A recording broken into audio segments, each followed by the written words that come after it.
tuning in. It's great to have so many people join us here today in person and streaming online for a morning of all things radio and audio. And as we've just been hearing, it's been another momentous year with lots of talking points. And we'll be reflecting that today with our lineup, bringing you some of the biggest names in radio, as well as a whole range of new insights and best practice. But before we get into that, my first task of the morning is to set the scene and make a few opening remarks about what we've got coming up, how that reflects some of the exciting developments happening in audio, and outline what we've been doing to help brands amplify their advertising. Because, as you will have noticed from here, our overarching theme for today is Advertising Amplified. Why Advertising Amplified, I hear you ask? Well, it's all part of our mission to get advertisers and decision makers to see radio differently. And in this case, promote audio's enduring power, its growing audiences, and its proven effectiveness, with the aim of encouraging brands to dial up their media spend on radio and amplify the impact of their advertising.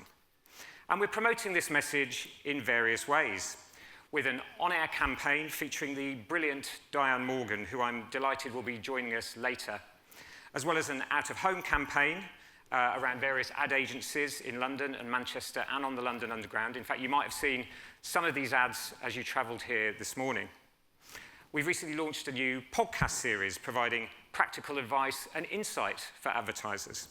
And of course, it's the theme of our event today with some great sessions showcasing the power of audio. And as we'll see, this content will all relate, believe me, in some way to at least one of the three pillars that underpins audio's success, namely its reach, its resonance, and the results that it delivers. The role of Radiocentre has always been to support and strengthen these pillars through a combination of our research, marketing, events, and our lobbying. In fact, my mandate when I became CEO 3 years ago was to take Radiocentre to the next level across each of these areas. So to evolve our remit and reflect the reach and innovation happening across all audio, not just broadcast radio. To shout louder about the impact and resonance of the medium, both in advertising and on the policy side, to help shape the future. And to build on our world-leading effectiveness research by demonstrating the results delivered across audio. And today's an opportunity to take a bit of a step back and consider the progress we've made against this strategy, as well as explore a little bit what Advertising Amplified means in practice. And we've fortunately got some brilliant speakers to help us with this.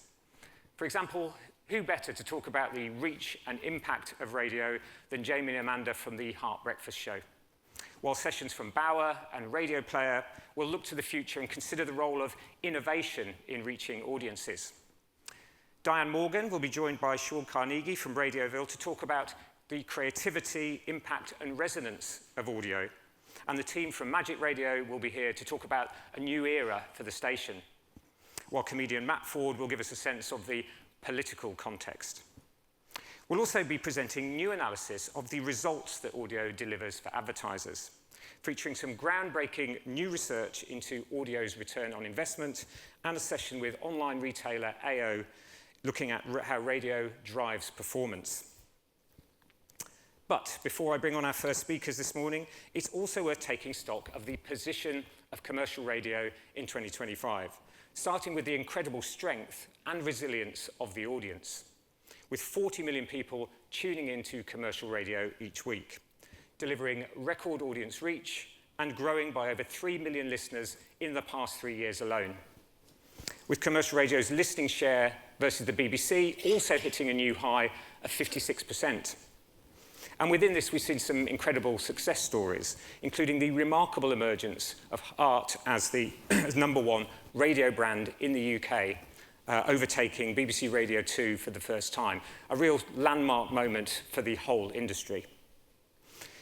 Of course, commercial radio now competes for audiences and for advertisers, alongside podcasts and streaming platforms as part of a much broader commercial audio market. But the good news is that overall listening is also expanding, with total listening to ad-funded audio up by more than 23% since 2019, according to Ray Jar Midas data. expanding the size of the cake overall for everyone. We also know from Radio Midas that the vast majority of these listening hours, when you break it down, are accounted for by live radio, with 56% going to broadcast platforms like DAB and FM, and a further 28% to linear radio via IP, so connected platforms like smartphones and smart speakers, with 11% to ad-funded podcasts and 5% to ad-funded music streaming platforms. Now, earlier this year, we published some new analysis of this data as part of our Speed of Sound report with the consultancy MTM. This showed very clearly how broadcasters lead the way in reaching audiences across audio. In fact, commercial broadcasters provide access to around 90% of UK commercial audio listening, when you take into account radio, plus their share of podcasts and streaming. But the strength of audio listening, of course, is only part of the story. Revenues have also seen significant growth over the past 10 years, despite the continuing shift of advertising budgets to digital media.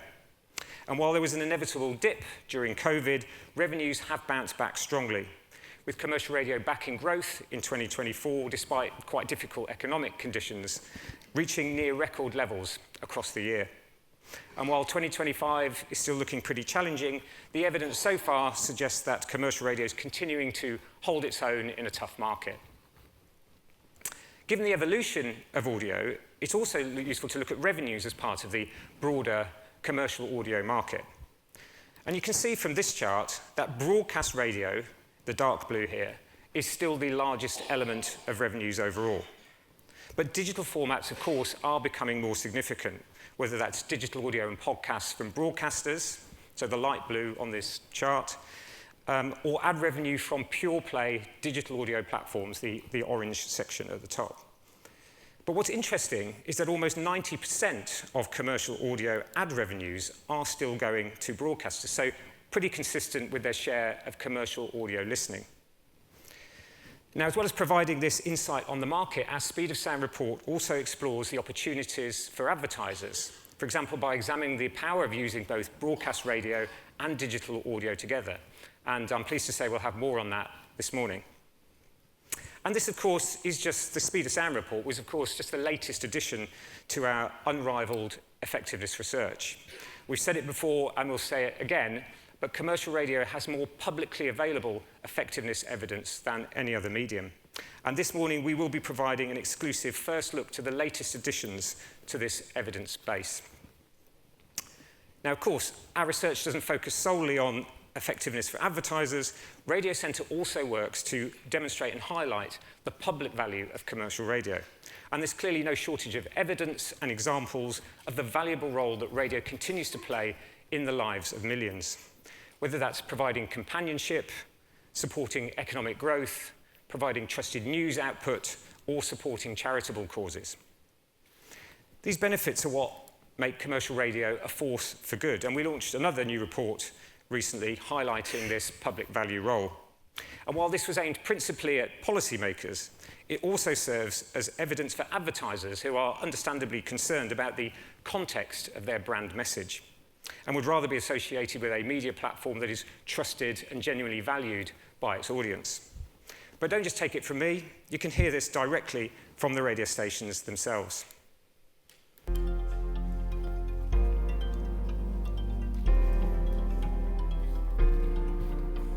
Radio brings people together. It's not just about the music and the talk, it's about the companionship. We connect with our audiences daily and they are part of KMFM's story. We are the go-to place for information, for fun, for connection. We are part of that daily routine for thousands of listeners across the North East. We receive thousands of really cheery emails, and it really does demonstrate the connection of radio and the companionship it brings. We have a connection with listeners. We're their friend. We at Nation Radio still value the special one-to-one relationship with the listener. There's a real tangible connection between the listener and their station. Delivering trusted local news when it absolutely matters. This enables us to be a daily part of their lives and builds trust and loyalty. Especially here in Scotland, it's so nice that the audience can get involved and they can be a part of it all. We go out and about in the community, meet people, engage. We are the go-between between brands, local economy, traffic and information and news and local events. Fix Radio was created to be the voice of the trade community. Our large-scale charity campaigns capture the mood of our community. Plus, we get out and about in the community, we cover events, whether they're big events like the Women's Rugby World Cup in Exeter, smaller events like stuff for our hospices across the county. Been going for 35 years, over 35 years, and in that time, we've definitely been at the heart of the Asian community. Radio, a force for good. That's a great expression, isn't it? Radio is a force for good because it can reach anyone from anywhere. That's what makes radio a force for good. It's not just background noise, it's bringing everyone together, one song and one story at a time. So, as part of our new report, we also asked audiences to rank which news and information sources they considered to be factual and true. This found that radio remains the most trusted news source overall at 69%, with social media the least trusted at 27%. Another clear demonstration of the enduring power of radio and its relationships with audiences that we've just been hearing about on that video. With radio acting as a platform to tackle and debunk misinformation and harmful content rather than spread it and monetize it. This public value role is really important in its own terms, but it's also essential if we want to be taken seriously by policymakers and regulators. And we saw that in action last year with radio ultimately being included and securing its place in the government's Media Act, bringing in new powers to support future access, discoverability and viability of UK radio, especially online and on smart speakers. And this support for radio is looking increasingly important with every radar survey that goes by, with more and more listening moving online. A trend that's accelerated in recent years, driven by the rapid penetration and use of smart speakers as the fastest growing platform for radio listening, creating a world where distribution is increasingly controlled by tech platforms like Amazon and Google, and likely to be supercharged by the inclusion of AI assistants. And this isn't just a hypothetical, just look at how online listening has grown in recent years, with the total share of radio listening happening online now up to a record high of almost 30%, and even higher actually for commercial radio. And the biggest driver of this has clearly been smart speakers. When you build that in, and you can see smart speakers in the orange shade here, you can see that the listening share on these devices has practically doubled since we started measuring smart speakers separately in 2022, and now accounts for the majority of online listening, around 2/3 of the total.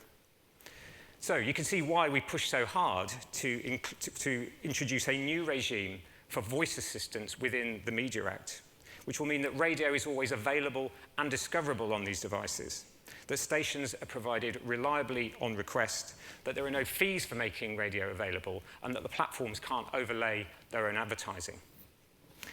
Now, in many ways, the Media Act is world-leading and will go a long way to ensure that radio remains accessible in future, especially on voice assistants. And we'll be working closely with Ofcom to ensure that it's implemented properly.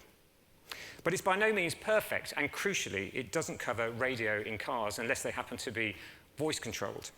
And as we know, this is an increasingly complex and competitive area for radio. So that's why international partnerships like Radio Player are so crucial in providing an effective technical solution for car makers and ensuring the prominence of radio. So I'm pleased that Jan from Radio Player will be joining us later to talk about some of the vital work that he's leading in this area. One of the great things about Radio Player is that it's a genuine partnership with the BBC and other public broadcasters as well as commercial radio, putting aside our differences to work together in our shared interests and in the interest of listeners and advertisers to keep radio strong in connected environments and in vehicles. And it's really important that we do this. But it doesn't stop us also from holding the BBC to account. For example, when its understandable desire to modernise and innovate crosses the line into something more directly commercial or anti-competitive. And we saw several examples of this over the past year, with the BBC looking to launch new radio stations, the largest of which was a new Radio 2 service that was practically a carbon copy of the commercial station Boom Radio.